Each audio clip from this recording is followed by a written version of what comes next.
Welcome to the Hope and to Hope Show. I'm your host, Dr. Gloria Horsley, with my daughter and co-host, Dr. Heidi Horsley. Well, Heidi, you and I have been talking a lot about we don't have enough widowers on and men on, and we need to have men talk about grief and loss and how they've dealt with it, because we find out in the organizations that we belong to that there just seem to be a lot of women. Isn't that right? Absolutely. There really is. And Herb, I'm sure, can speak to this. He probably knows this. There are a lot of women out there talking about what it's like to be widowed, et cetera, but we don't hear enough from men and from the male experience. And so Herb is here today to tell us about what it's like and what issues men are struggling with out there. Mm-hmm. You want to introduce, give him a little more introduction to Herb, Heidi? I would love to. So Herb Knoll is our guest today. He has been a guest on our Open to Hope cable television show. He lost his wife to cancer, and he is the author of The Widow's Journey, and he leads the Widowers Support Network. Welcome to the show. Hi. Hello. I'm going to read some of your accomplishments because I want to get into something here. You were, you were Buffalo and Niagara Sales and Marketing Executive Hall of Fame. You were awarded the Dimitri National Executive Image Award, which was the first person to get it. And you are also author of The Total Executive, and you've done TV, you've done all sorts of amazing things. I said to Heidi, I mean, given all this success, and there are many men and widowers out there watching this, to say, how was it for you being such a high profile, such a competent guy, to suddenly have your wife die of cancer, your partner? No one's ever asked me that question before, but I will tell you, it caught me off guard. Mm-hmm. I'm a pretty self-assured guy, and I discovered that becoming a widower was something I was not ready for. And it wasn't until one day when one of my employees, when I worked in San Antonio, walked into my office, a very young girl with an awful lot of confidence and courage, and she looked at me and she said, "The entire floor misses your laughter." Wow. And that was a real wake-up call for me. And then I knew I needed to seek some help. Uh-huh. And how long was that after your wife died? That was about 3 months after, 3 to 4 months after.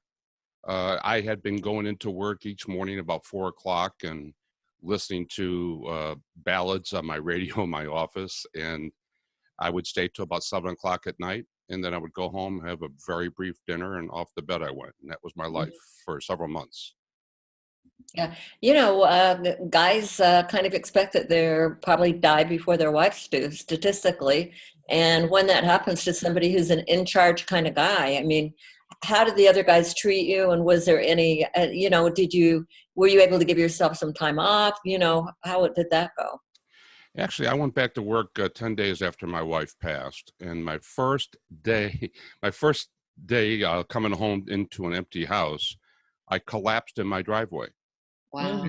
And my son pulled in about a half hour later or shortly thereafter and found me there and took me to the hospital. And as it turned out, I was stricken with kidney stones. Oh, no. And whether or not there is I know that there's a correlation between long-term stress, and I was a caregiver for 39 months, and one's anatomy and the health of it.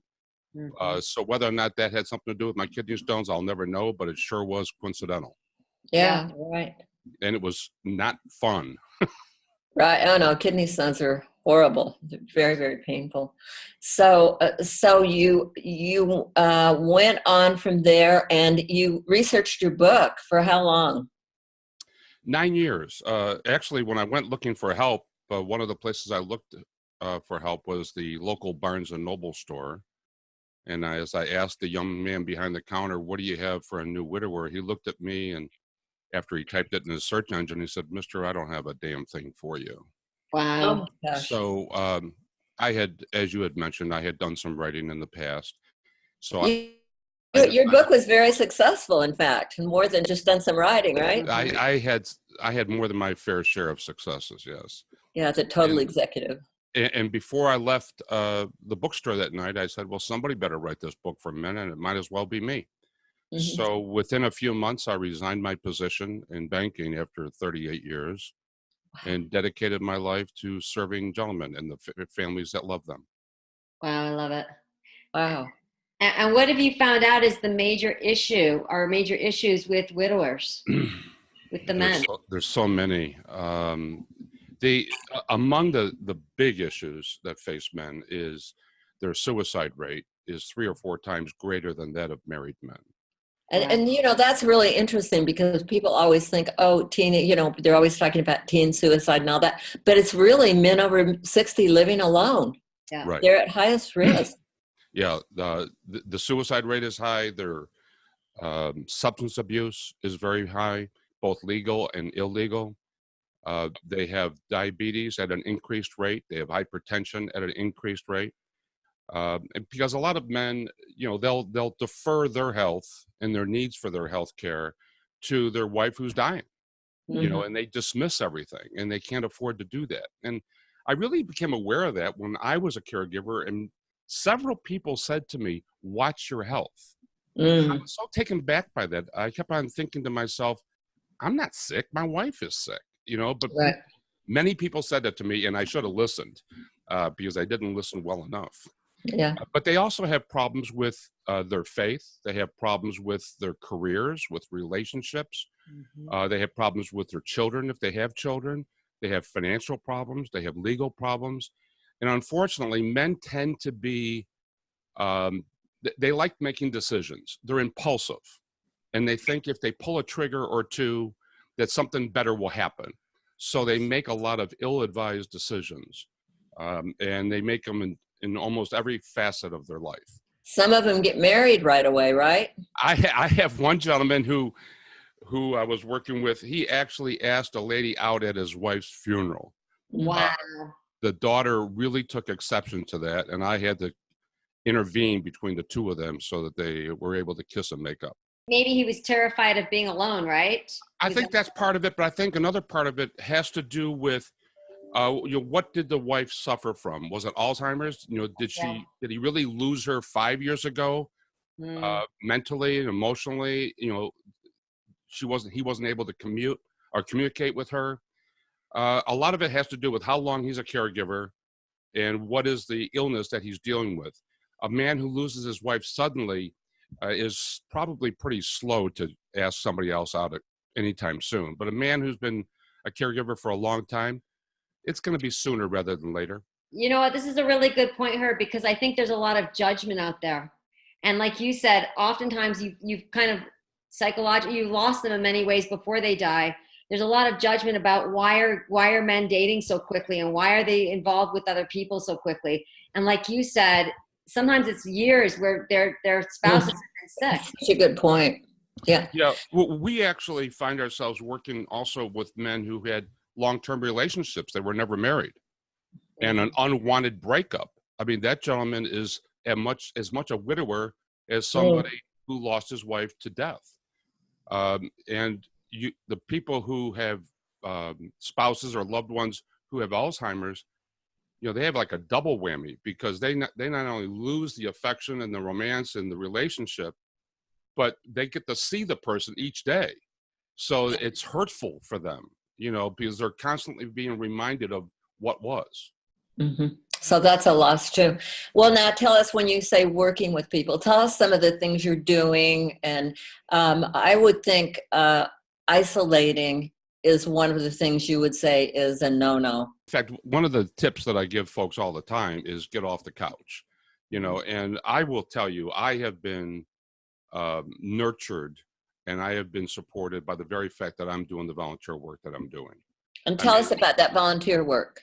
Well, my volunteer work is helping these men and their families, because I receive phone calls in the middle of the night. A couple of days ago, I got a phone call from a gentleman whose wife passed away. I think it was 2 months ago, and he has 5 children to raise. Wow. And he lost his wife suddenly. Wow. So those are kind of phone calls that I get. And I also get phone calls from the children of widowed men who are wondering what's wrong with dad. I also receive phone calls from women who are dating widowers, and they're trying to better understand what that gentleman's going through. So what was your advice to the man who called you and said his wife had just died? What's your thought right away? Well, first of all, I mean, I need to establish a rapport with them so that he understands that I have been where he is. You know, I have experienced that loss, and I have to establish my credibility, because I'm not a licensed psychologist or anything even close to that. When you say I've done this myself, you're Yes. saying you're giving him hope immediately, and forget all the other advice. You're a voice on the phone that's made it. Exactly. And I'm able to prove that not only with my own life, but also the lives of many of the other folks that have joined the Widower Support Network.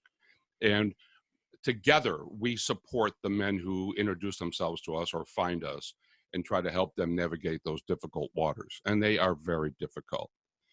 Some of that was even demonstrated in the play that was written and produced last year that was based on my ministry and the work that I do. And it's called I'm Fine. And I'm very proud to say that it won Best New Play of the Year in upstate New York. Wow, Herb. But the name of the play, I'm Fine, is interesting because it came from one of the widowers in my book. And there's over 40 men in the book who were patient enough with me over 9 years to share their very intimate stories with me, very personal. I asked this gentleman one day, what's the best thing that happened to you during your journey of grief? And he said, when I told my family and friends, I'm fine, leave me alone with my thoughts, they ignored my instructions and forced their way into my life, and I'm so grateful they did. Wow. And that's, a lot of people hold back with men because they don't know what to say to a man. And a man is not the most approachable person to begin with, because he's been taught since he was a little boy that boys don't cry. And even when they go off to war and they experience the horrors of war, they come back home and they don't even talk about it. Right. Because they don't think that they have permission to grieve or to show their vulnerability.